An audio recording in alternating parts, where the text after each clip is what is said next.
Aitor Zazpe eta Alice Alonso ditugu gaur kontanplatoan, atxaldeon biei. Atxaldeon. Bueno, konta iguzu pixket nortzuk zareten, nondi zatozten? Bueno, ni Alice naiz, Txantreatik nator. 28 urte ditut, eta orain dela 3 irakaslea naiz, gorputz hezkuntzako irakasle, hemen Arrotxapean, eta laxe. Eta ze afizio dituzu lanaz aparte praktikatzen dituzunak?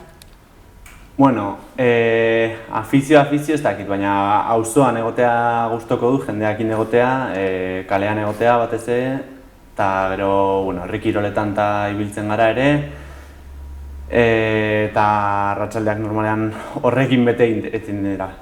Orduan, herri kirolak eduki ditu Txantratan soingo batzuk hemendik, zuere sokatiran ibiltzen zara edo beste herri kirol batzutan? Bai, denetarik egin dugu.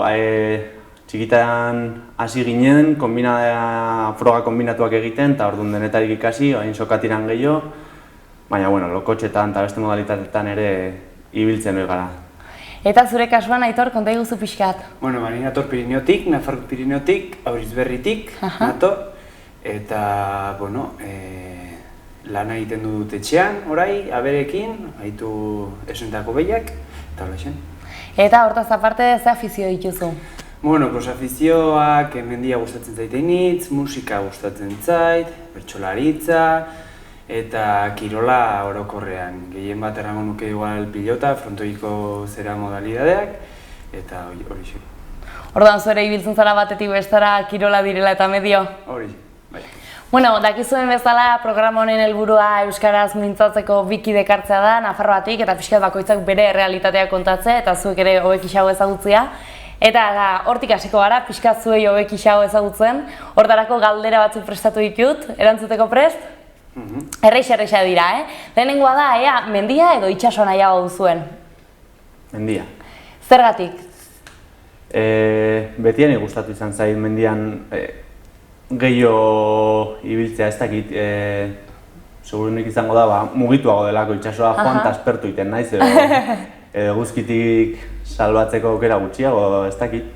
Eta baduzu ohitura Euskal Herriko mendi ezberdinak ezagutzeko edo beti antzekotara joaten zara? Bai, bereziki Nafarrokoak ezagutzeko, Euskal Herriko batzuk ere, baina Nafarroan garaienak ditugu eta bueno, Pirineotan edo hurbilago ere, Gasteizen ikasten nuenean egia baten genuela, karreran eta orduan, bueno, batzutan ere ibili gara.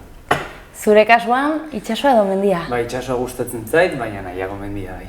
Eta zuk ere baduzu ohitura mendiak egiten joateko eta... Bueno, bai, tarteka denbora dudanean, bai, eskapatzen naiz mendira, Pirineo aldera, bai. Eta inguruan ere bai duzu ohitura egunerokotasunean animaliekin edo aberekin? Bai, bueno, igual gehiago errateko ondjoen garaian, bai, mendira joteko hitzeki polita da, baso barruan ibiltzeko eta hor gehiago. Orduan afizio daukazu ondjotan ere bai? Bai. Eta badago ez, mito ezberdina daude ondjoen inguruan, ez dakizu ondjo biltzailea zaren? Da, gutxi.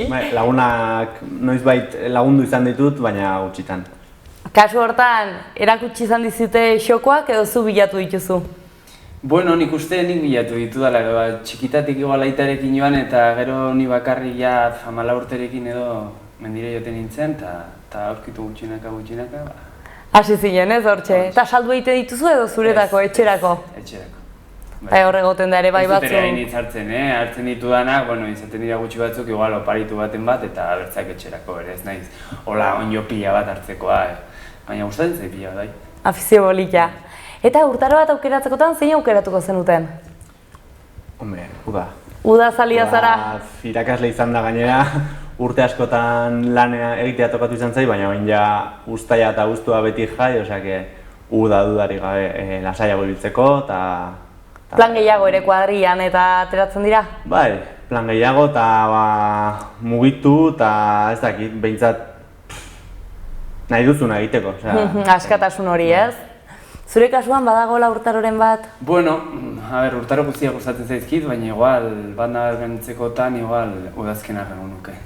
Zer gustatzen zaizu batez ere udazkenaz? Klima izaten da erregularragoa eta bueno, temperaturak oraindik ere ez dire sobera hotzak eta bueno, gainera oporretara joateko ere iraila bukaera urria eta horre izaten ditut oporrak eta horregatik igual gustatzen. Eta basoak ere koloretsu egoten dira Nafarroan, ez? Oiloak ere bai, hor pilaka ateratzen dira hortan, orduan.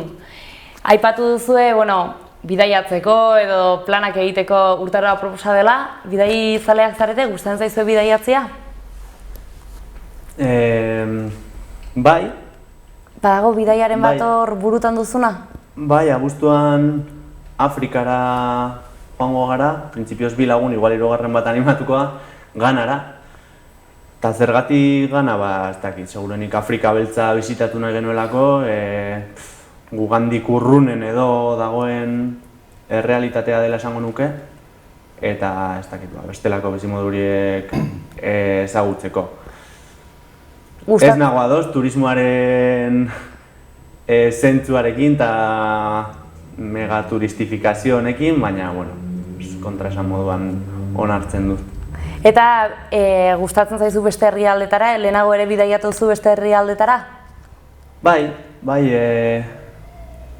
11 urteekin nire lehenengo bidaia handia egin nuen, Osabaizebekin Brasilera inauteritara. Baina hori izan zen, ez dut bidaia handiagorik egin.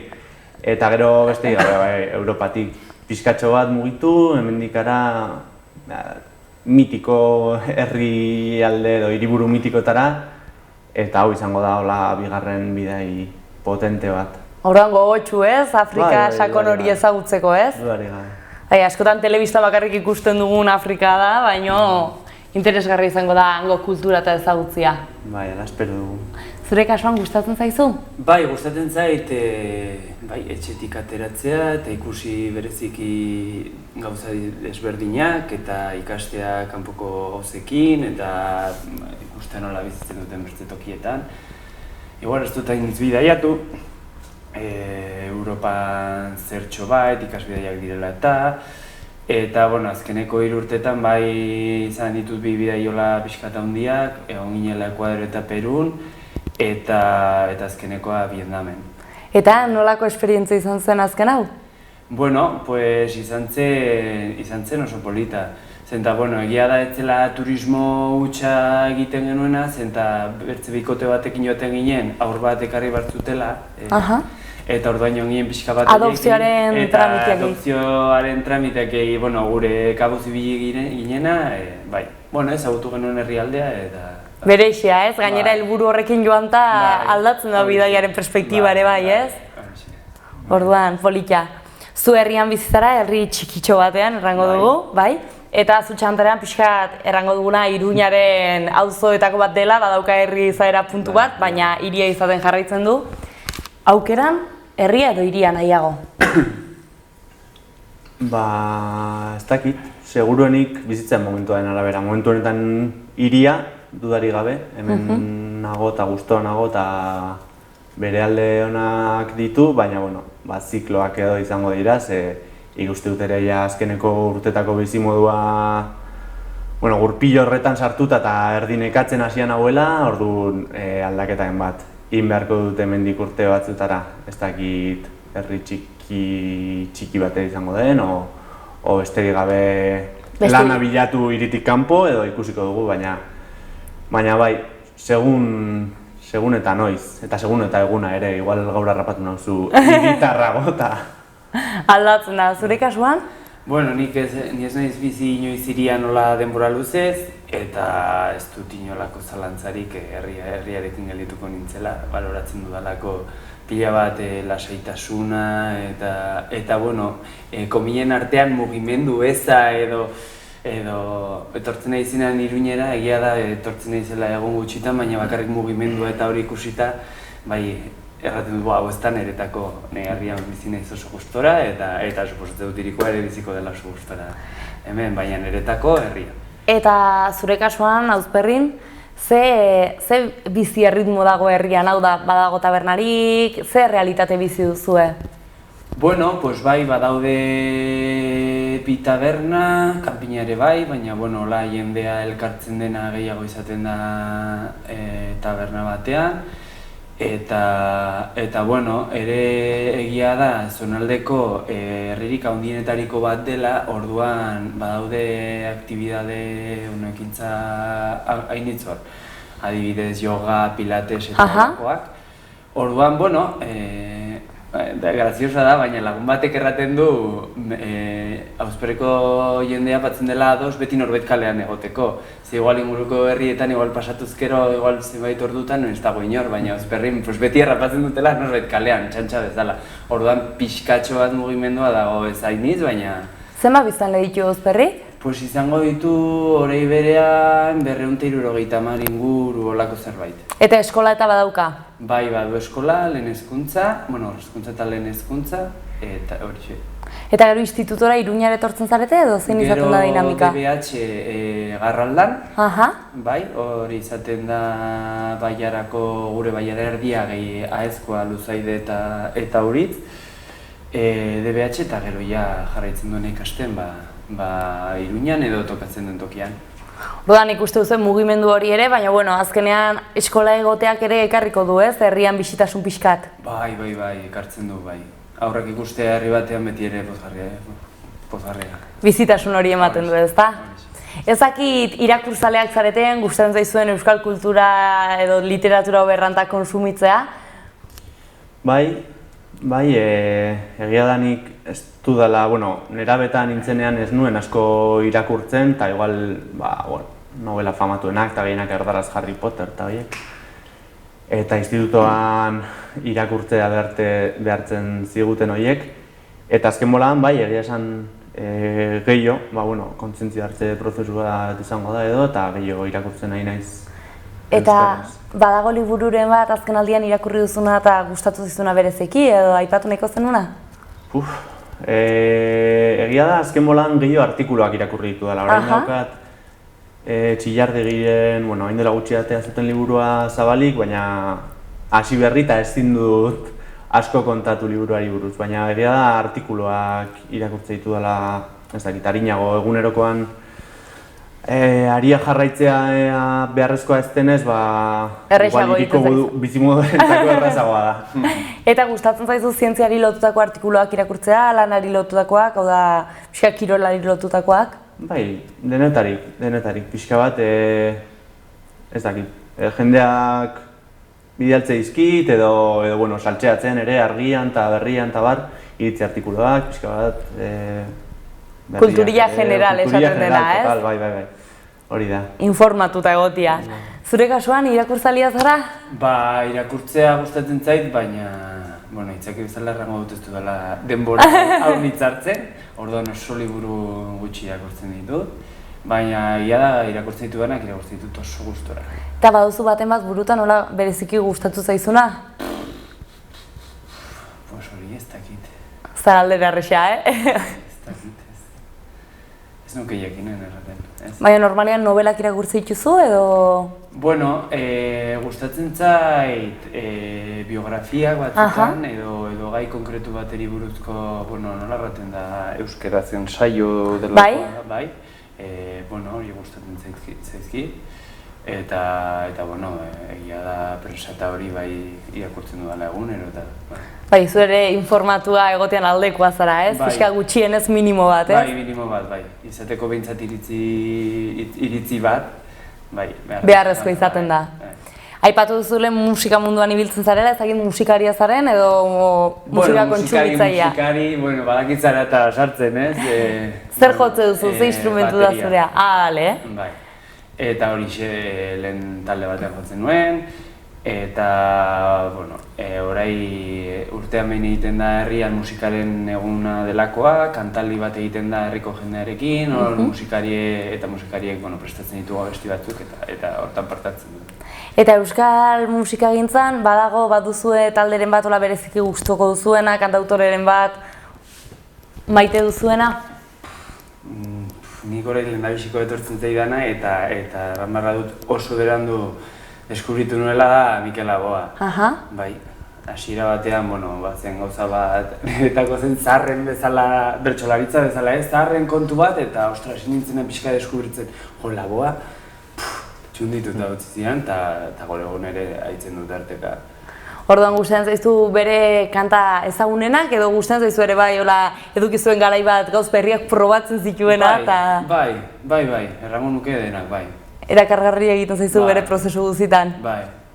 Eta zure kasuan, badagoela talderen bat edo bereziki gustatzen zaizuna? Ez dakit talderik eta ez dakit musikarengatik ere den, baina bai, gorka Urbizu pila miresten dut, ere oso berandu deskubritu nuen. Ze berri txarrakek, urte pila ditu, eta oso berandu deskubritu nuen, eta bereziki bere letra gustatzen zaizkit. Ni musikaria ez naiz, eta ez dakit ongi baloratzen melodiaen kontua, eta hori guztia ez naiz gai esateko melodia bat hobea o txarragoa, o gehiago gustatzen zaidan, ere ez zaila egiten zait. Orduan, letren aldetik eta bai pila baloratzen duela. Eta beste aldetik ere esango nuke Bibala taldea azken boladan, entzun izan dut ere, divertigarria iruditzen zait. Eta behintzat eguneroko gai gatazkatsu batzuei heldu egiten diete eta gaur egun hori uste dut. Badu poesia puntu bat edo hausnarketa puntu bat, ez? Badu, bai, bertsolarien, oinarria dute edo ez dakit. Bai, bertsolariak dira, ez dakit denak edo. Eta bai, interesgarriak behintzat. Zure kasuan bertsolaritza aipatu duzu afizio bezala, noiz hasi zinen bertso munduan? Berandu, oso berandu, bai, ez dakit. Hola pixka bat bertsolaritzarekin kontaktua izaten, erran daiteke, gaztetatik igual hitzetik hortzeran, ratutxo bat, baina ez hola bereziki ez nuen holako zaletasunik. Baina ondoko herriko batek kantatu bartzuela Nafarroko txapelketan eta hola, zegoen saioa zonaldean eta joan ginen ikustera eta jo. Gero ere taldearekin jotzen behin hori afaltzen bazen bertso afaria eta jo, eta zer dau, eta mantxatu ninduen bai. Eta ez dakit, hori dela 6 urte edo, sortu genuen Anberso eskola, bai. Eta nolako esperientzia, hola, pixkat heldutan bertsolaritza probatu duen batena? Alde batetik, errango nuke, bersoen kontua eta gure zonaldean euskeraren kontua. Ze gara, bertsolaritza bada, zerbait egiten dena euskera hutsean. Hutsean. Pentsatzen duzu euskeraz, eraikitzen duzu bersoa euskeraz, eta gure zonaldean ez daude holako eremuak, hainbertze eremu. Orduan, hori alde batetik, oso positiboa, elkartzea jendearekin eta euskera hutsean mintzatzea eta kantatzea. Eta gero ere, hori, hitzekin jolastu eta holako jolas hori, bai. Aberekin zaudenean eta bertso batzu botatzen dizkiezu edo? Kasi egunero. Nire burutik, bai. Orduan zure eguneroko rutinan bertsolaritzak badauka, ez? Egunero, adire temporada baiet, baina bertze batzuk, igual ez, baina, bai. Haian bardoa datu zenian da hola gehiago, ez? Horra, tope, ardiei, eta ezagiz abere dituzun, baina, behiak. Zen behi bertxotan, ibiltzen zara batzutan. Hori da. Zidatik asurik egiten, baina. Zu bertsoekiko baduzu afiziorik edo jarraitzen dituzu? Bai, gustoko ditut. Nik euskal folklore tradizionarekiko bereziki loturarik ez dut ere. Ez dut inoiz izan, eta ez dut sentitzen, baina bai bertsolaritzaekiko halako, ez dakit, miresmen bat edo badut, asko gustatzen zait. Egiten den lana, egiten duten lana, eta bai, bertso saiotaratara joatea gustatzen zaideren. Irakasle zara, nola bukatu zenun irakaskuntzan? Hau da, betidanik izan duzu desioa irakasle izateko, bizitzak eraman zaitu ofizio hortara? Nahiko argi nuen, seguruenik ikastetxean, institutoan izan nuen gorputz hezkuntzako irakasle bat, eta ikusten genuen beste lagun batek eta biok ikusten genuen ze ongi bizi zen tipoa eta ze gustora eta ikaslekin ze harreman ona eta segituan 14-15 urteekin esan genuen guk hori nahi dugu. Gero ez dakizu inoiz ze bueltak emango dituen bizitzak, baina pixkanaka karreran sartu eta karreratik artera eta masterra eta probatu eta gustoko eta 3 urte daramatzat, hori 3. da, bukatuko dena. Eta erresa alda irakasle izatea? Bai, gogoak behar dira. Gogoak. beti zerbait dago berria. Nik igual beste urtetako lankideekin eta elkartzen naizenean eta zen moduz aurten eta beti irakasle zaharrek esate dute, urteroko moduan, urteroko moduan. Ez da posible ez, beti urtero motivazio berriak daude, ikasle berriak, gai berriak, berriak daude, ez dakit, jorratzeko, gizartean gauzak pasatzen dira, hitz egin eta jaso eta eman eta ez dakit. Harreman horretan ibiltzea, gustoko dut. Eta, nahiz eta kirola den zure puntu errango dugu indartsuena, aprobetxatzen duzu soinketako klaseak beste gai batzuk ere lantzeko? Bai, beti hitz egiten dugu, ez? Bai klasean gertatzen diren arazoak edo, gatazkak direla medio, eta bai, ez dakit, ikasleek eskatzen dutelako haitzu baliz behar dugu, ez dakit, sexualitateari buruz egin, edo ez dakit zeri buruz egin, edo hau nola zen, edo orduan, hitz egin bai guazen, hitz egitea eskainiko diogu denborarri. Zure kasuan nola erabaki zenuen nekazaritzatik bizitzia edo auto hori egitea abeltzaintzatik bizitzeko?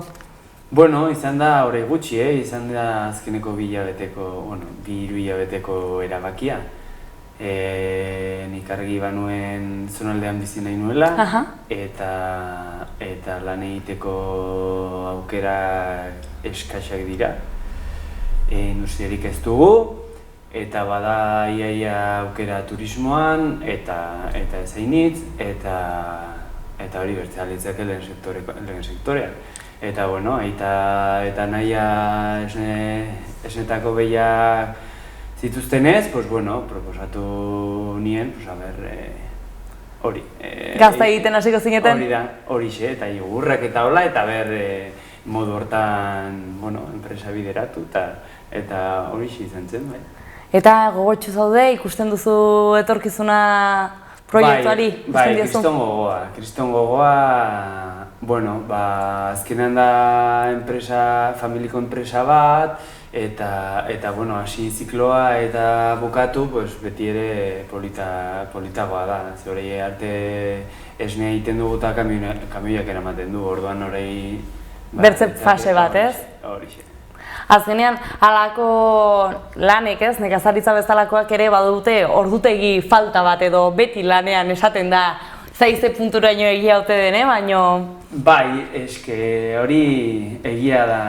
Nik adibidez ikusten dute aita eta nahia eta horei arte ikusi dudana eta haiek ez dute lan egiten hortan. Horiek bizitzen dira hortan, bizi dira da bere bizia ez bere lana.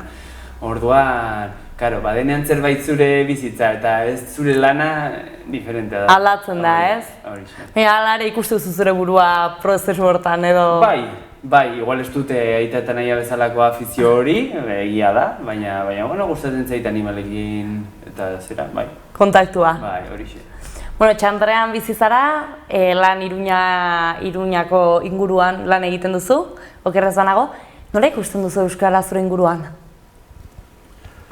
Ez dakit aldakor behintzat, ez dut aldatzen nahi dela, zerbait. Gu txikia ginenetik orain arte behintzat.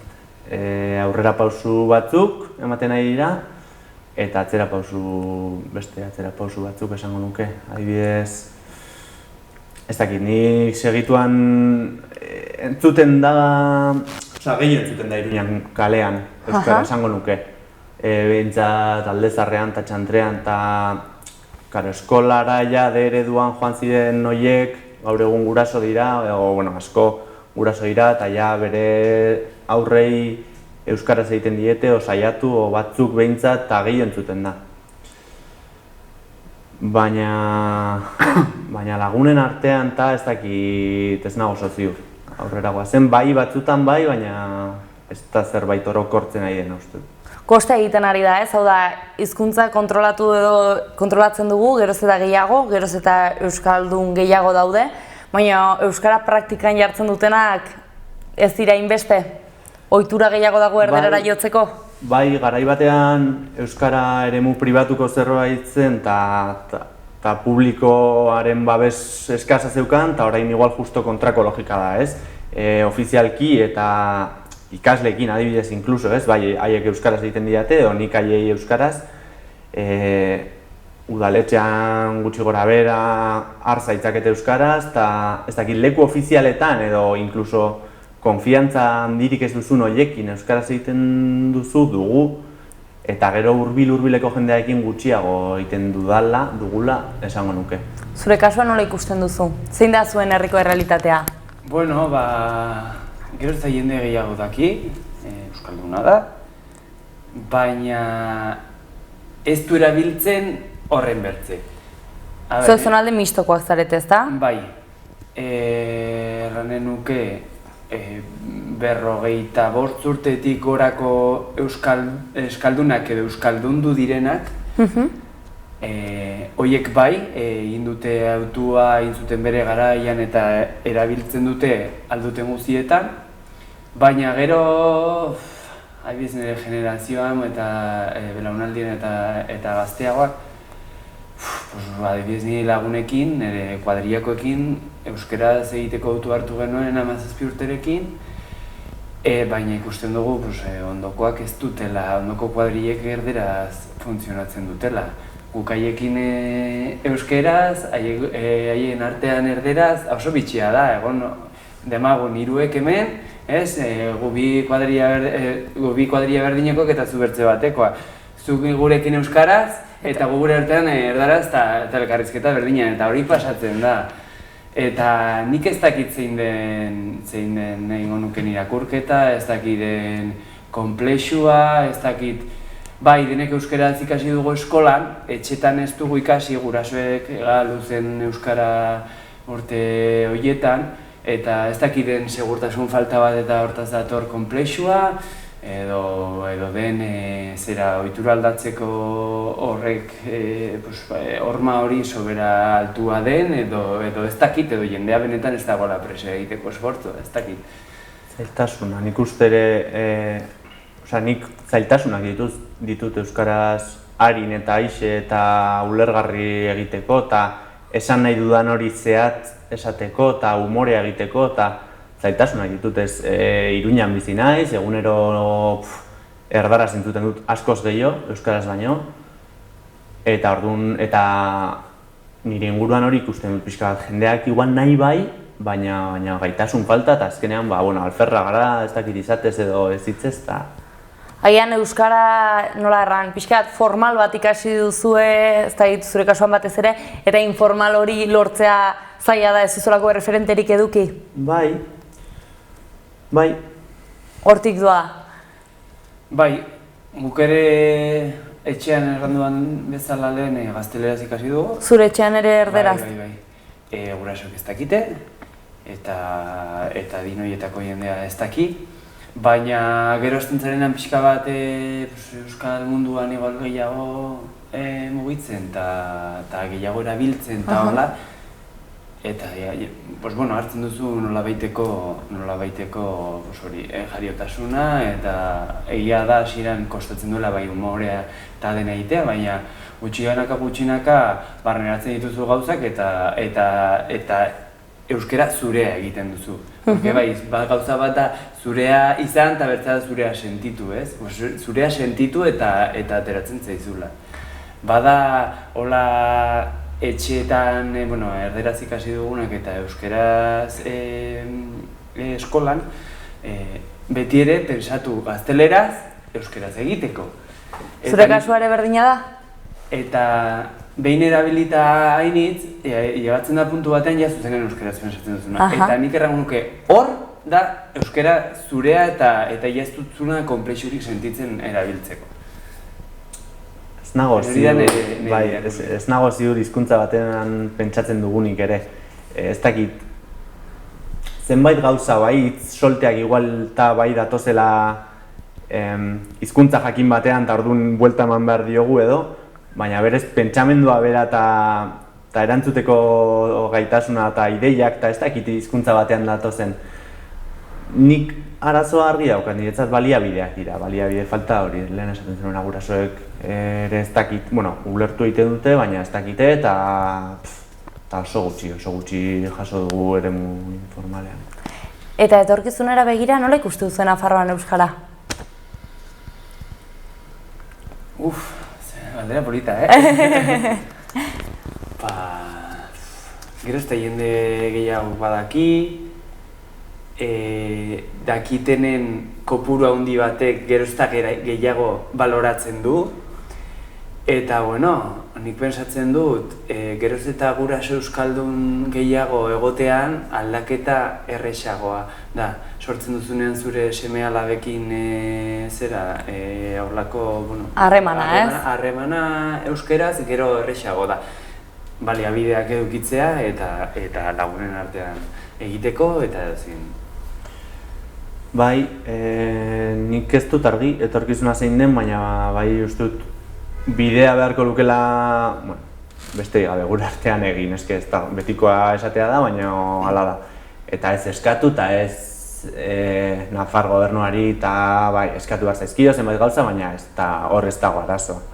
Arazoa guregan dago eta guk egin behar dugu eta kolektiboki gainera egin behar dugu. Eta bai egia da, kolektiboki egiteko arrazoiak behar ditugula, eta uste dut gaur egun igual arrazoi faltan gabiltzala, edo arrazoiak transmititze faltan, edo ez dakit nola esan, behar hori nondik dator, eta zergatik. Ze igual zuk zerbaitegatik egite duzu euskara eta nik beste zerbaitegatik. Eta orduan hor arazoak daude. Uste dut igual zerbait komuna edo... Helburu komun bat behar dela, ez? Helburu komun bat, bai. Bukatzeko, amets bat baduzue herriari begira, kulturari, euskarari begira? Nik eta gainera hortaz ari garela, nik gustatuko litzaidake bihar ernatzea eta nire herrian euskara hutsen. Euskara entzutea, edo zeinekin euskaraz egin alizatea, eta ez suertatzea batzutan gertatzen den bost zaude, eta batek ez daki, eta bai egiten duzu euskaraz, baina ez duzu ikusten eroso, eta holako... Egoerak ekiditea, ez? Horixe. Zure kasuan, Alix, baduzu ametsen bat? Bueno, txikiago igual, baina normalean erdaraz egiten didaten horiek euskaraz egingo balidate, eta nik ere euskaraz mantenduko banu, horrekin aski, igual, konformatuko nintzateke. Bueno, hortxe uzten dugu ametsa, ea betetzen diren, eta besterik gabe denbora pasa zaigu, baina esan plazer handi bat izan dela zuek gure artean edukitzea, euskararen errealitate ezberdinak ezagutzea, eta espero dut Auriz Berrin edo Txantrean berriz elkar ikustea. Mila esker. Mila esker zuri. Gero arte.